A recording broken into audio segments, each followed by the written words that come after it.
Do you tailgate there? Yeah, we took all 5 spots, and then I parked on one end, and Buddy parks on the other end, and then we keep the 3 tailgate. So we have like 6 spots. What's the cost if you don't mind me asking? It's $50 a spot. Oh, that's not bad. No, so $3.50 a game. Yeah. Cheaper than a hotel room. Yeah. You're out like right away. There's no traffic. Yeah. Yeah.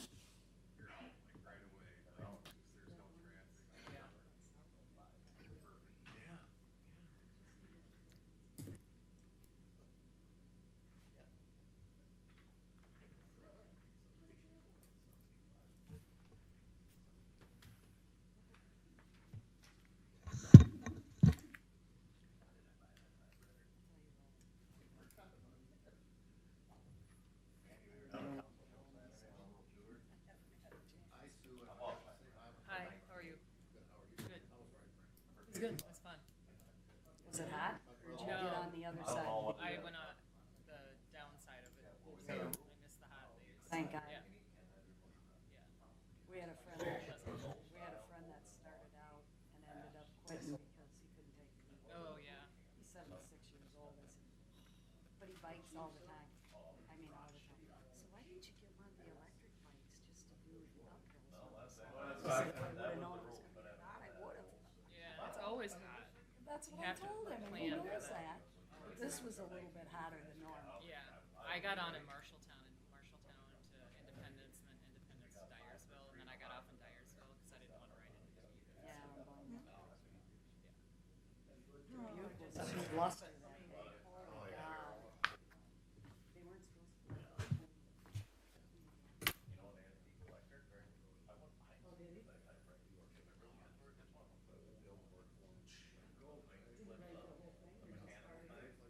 What was it, an auction?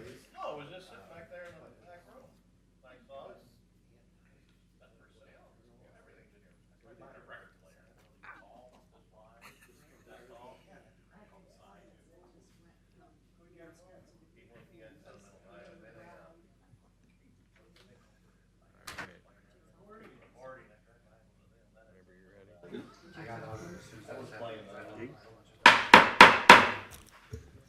Good evening. I'd like to welcome everyone to the East Dubuque City Council meeting. It is Monday, August 3rd. I ask that you please turn your cell phones off during the meeting and please be quiet during discussions. Please stand for the Pledge of Allegiance.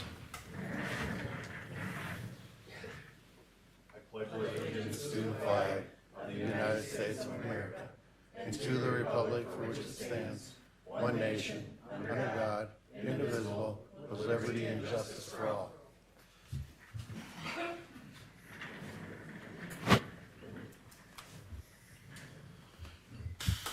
26-0801, call to order.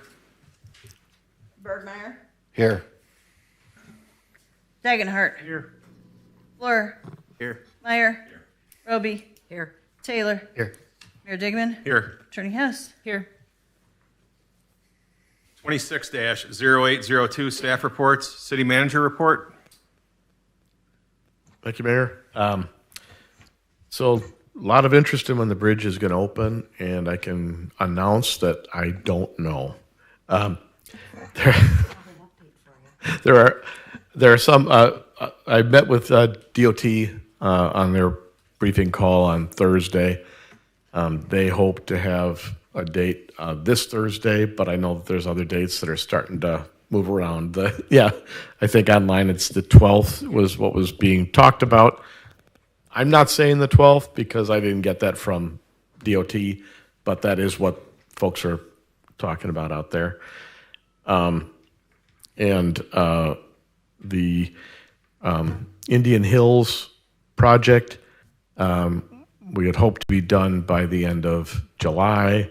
They ran into some rock. The main line is all laid, but the laterals, they've got 6 or 7 laterals to go. And then it's landscaping and patching and that type of work to finish up. We'll probably end up having to do another extension this month for Luke to finish that one. And I know we've got some questions coming on the emergency services building, so we can talk about that later. All right. I don't have anything this evening. Move on. Alderperson report, Bergmeyer. I just want to bring up that I've gotten several calls about properties, not looking very good, and I think we need to figure out what we can do to correct this. One of them is mostly debris, one location. Other ones is weeds. But the one with debris, that's one I seem to get a call on about every week. So if there's anything that we can do or discuss at some time. Is that the 410 Greenwood? Yeah, yes. So I just would say too that, and I know we've talked about it, but I understand the frustration that people have. Often those properties or those vehicles are in the process of being ticketed, and we're following the code. There's only so much that the code allows in some of those cases, but so some of them are news. It's good to receive those complaints, because then we can go take a closer look at them. But it's also true that in many of the cases, we do have multiple actions against the homeowner or the vehicle owner that we're pursuing. So.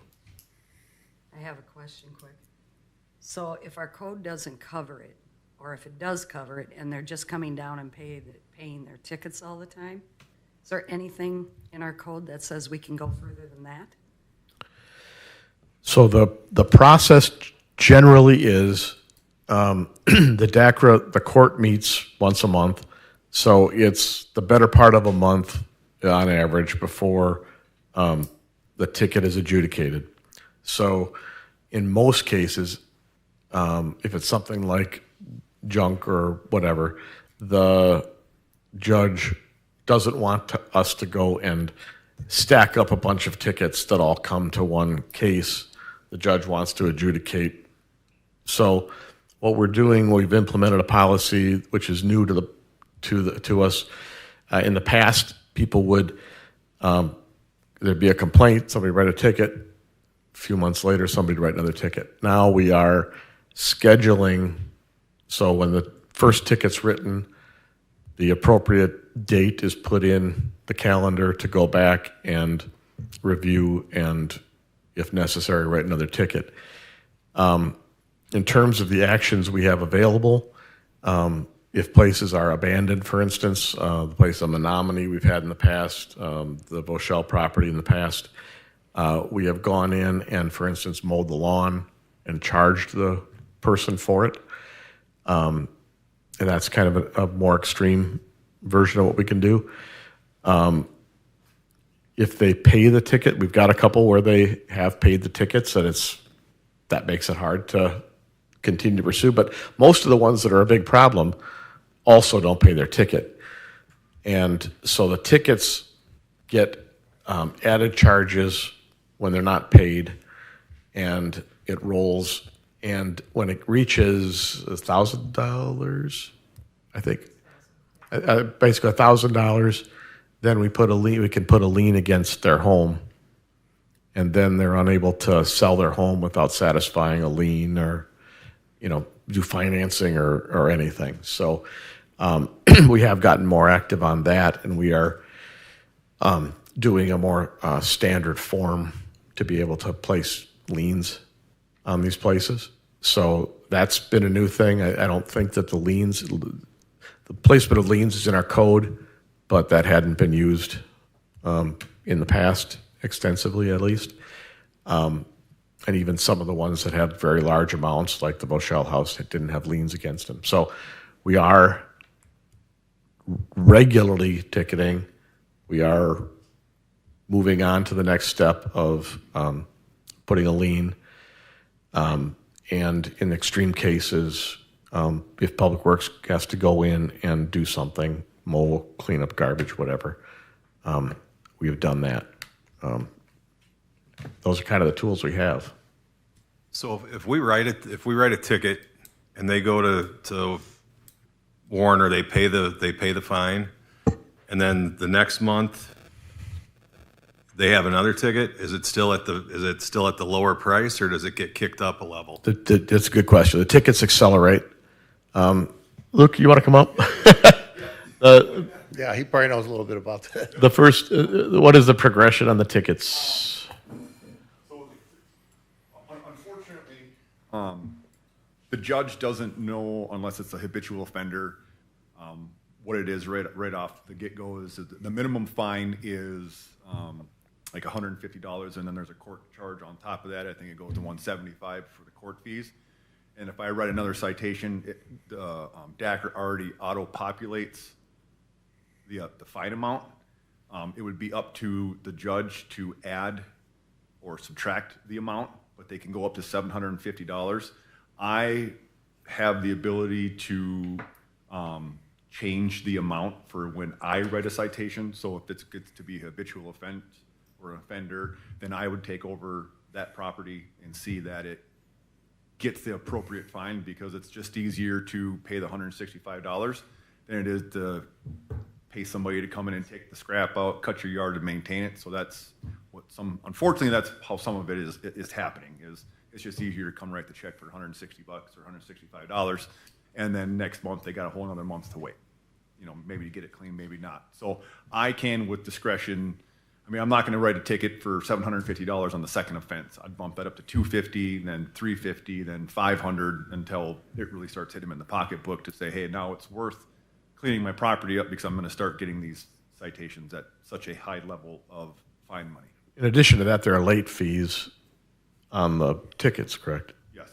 So they're getting the fine, the late fee, and then the accelerating fine. So we've found some success, I think, in the regular application of the ticket and the regular acceleration of the ticket. I think if we went from 150 to 750, I don't think it'd be as effective as it is moving up.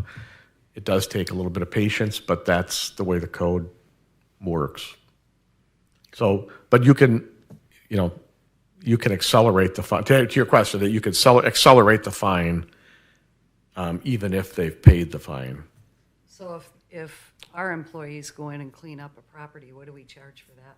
We charge them just hourly wage, or how do we do that?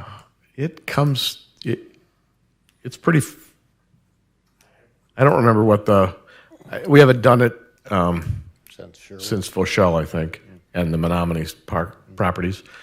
And frankly, by the time we do that, it's not a property we're likely to get the money for. What it does is it gets us to the lien process, and then if the house, like the Menominee one, it gives us standing in any action regarding that. Okay. All right, we'll move forward. Degenhardt. Thanks, Luke. Thank you. Fluer. Nothing. Thank you. Meyer.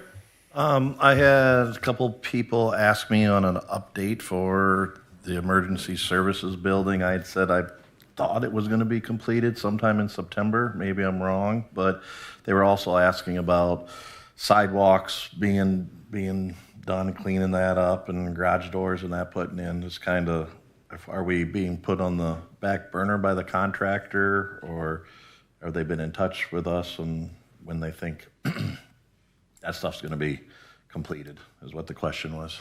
Okay, so it's kind of funny because when the work was being done on the outside, everybody said, wow, this project's really rolling along fast. And now the drywall's being done on the inside, and it's being painted and all that, and they don't see it. And so they wonder what's happening, which is interesting that way. But what's going on is, and Gene just went through today, there's a lot of work going on the inside. So to those specific issues, the completion date has not been moved. And I would say the last week of September to the first week of October is where it would roll if there's nothing else that comes up that causes a problem. The delays, as you recall with the arch was in what they call the critical path. So the arch had to be done to complete the drywall had to be done to complete the painting had to be done, and so that's the path, and we got the arch done, and so that that critical path is open.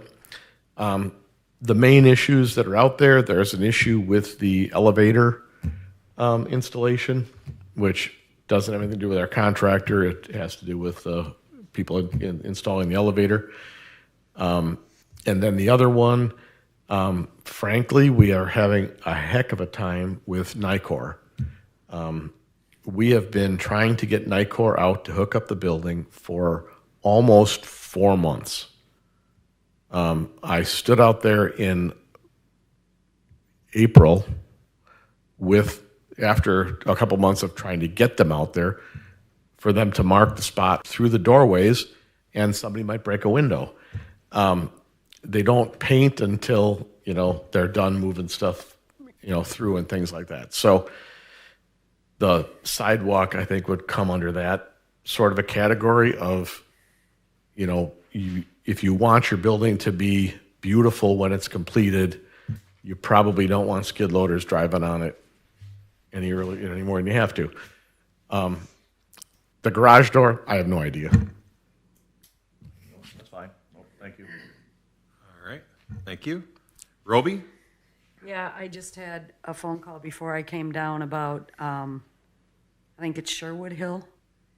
The yellow paint is peeling off the thing. I drove down it today and it's bad. And I do know I had a picture sent to me last week from someone with an actual car parked in front of one of the houses right there on the right-hand side of the street. So, which is kind of dangerous because all the parking's on the other side. Can we get that painted?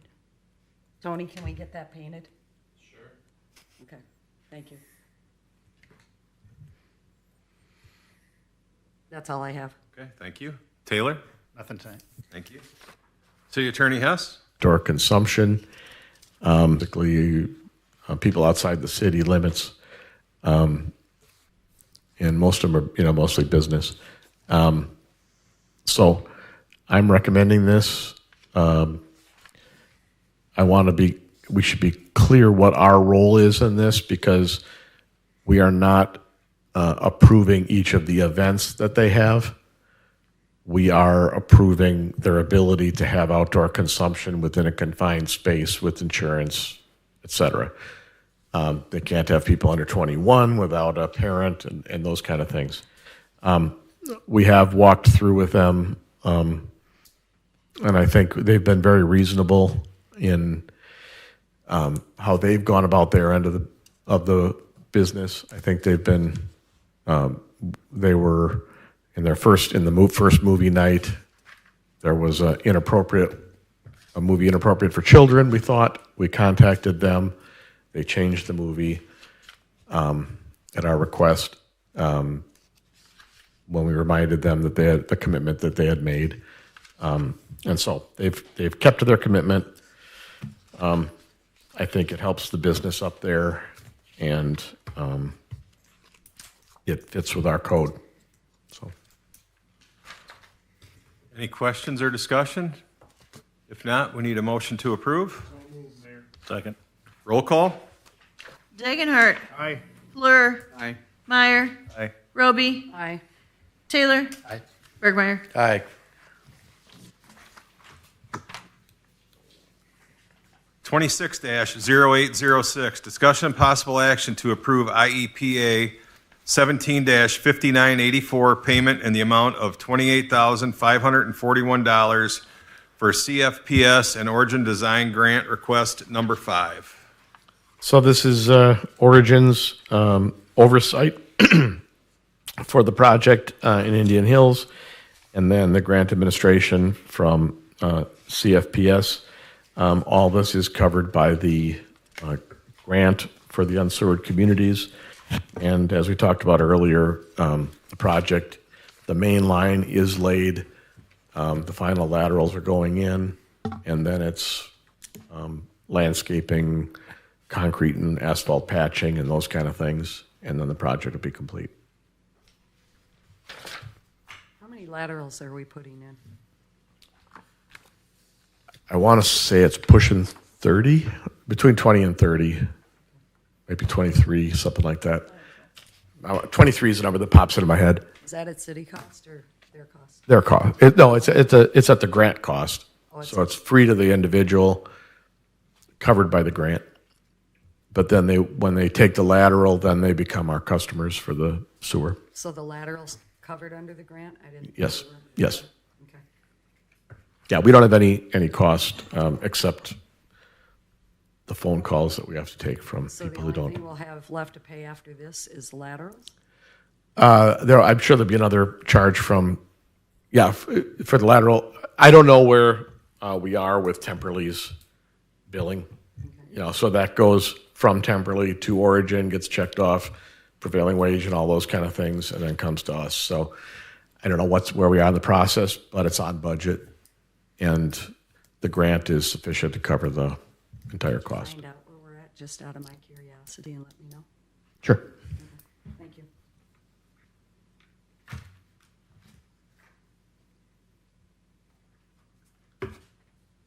All right, with that, we need a motion to approve. I'll make a motion to approve. A second. Roll call? Fleur. Aye. Meyer. Aye. Roby. Aye. Taylor. Aye. Bergmeyer. Aye. Dagenhart. 26-0807, discussion and possible action to approve advertising for a public works position in the city of East Dubuque. So we're going to have two retirements before the end of the year, and we'd like to get going on the recruitment process. There's basically time to get somebody onboarded. The reason I'm bringing it is if we're just filling a position that's already vacant, then we would just go ahead and fill it. If we're going to have a period of time where we have more positions than you've authorized, then I bring it to the council. So the overlap here is not going to be very significant, and I'm not sure exactly how it'll work in the budget is for more expensive employees than these will be. So it's not going to be a very significant difference. But the position we're in right now, we've got two people who are set to retire in November, and we've got one person who is in a workers' comp situation. And so if you're looking for able-bodied employees in Public Works come November, there he is. So I would like to make sure that come November, we have not broken Tony. And so that's why I would ask to start this process now and bring somebody on, at least bring one on, and then we're kind of moving through the game. So are we just approving for one position or both positions? Or does it not matter under this? Well, we're thinking one position. If we do two, we'll bring it back and say, hey, we got great people, and what do you want to do? So we are approving one. We just approve both if we know we're going to have two retirements. You can do that. Would you like to amend it? Huh? We only need one. And you're gonna need We need two. The Public Works Department is down two from when I got here. So, and like I say, with one person not able to, on severe restrictions, it would be very reasonable to go to two, to recruit for two. amend this, or can we just say for two? You can say it. Because it doesn't give a number in the, Yeah, that's why. yeah, it that's doesn't why give a I was number in it. asking. Okay. I would make the motion for two people to be hopefully hired to replace the retirees. Second that. Roll call? Meyer. Aye. Roby. Aye. Taylor. Aye. Bergmeyer. Aye. Dagenhart. Fleur. Aye. All right. 26-0808, executive session for litigation, personnel matters, collective negotiating matters in the city of East Dubuque. Need a motion to go into executive session? Second. Roll call? Roby. Aye. Taylor. Aye. Bergmeyer. Aye. Dagenhart. Fleur. Aye. Meyer.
All right, there is no action coming out of executive session, so we'll move forward. 26-0810, we need a motion to adjourn. Roll call. Bergmeyer. Aye. Dagenhart. Fleur. Aye. Meyer. Aye. Roby. Taylor. Aye. We are adjourned. I have something for you to sign here.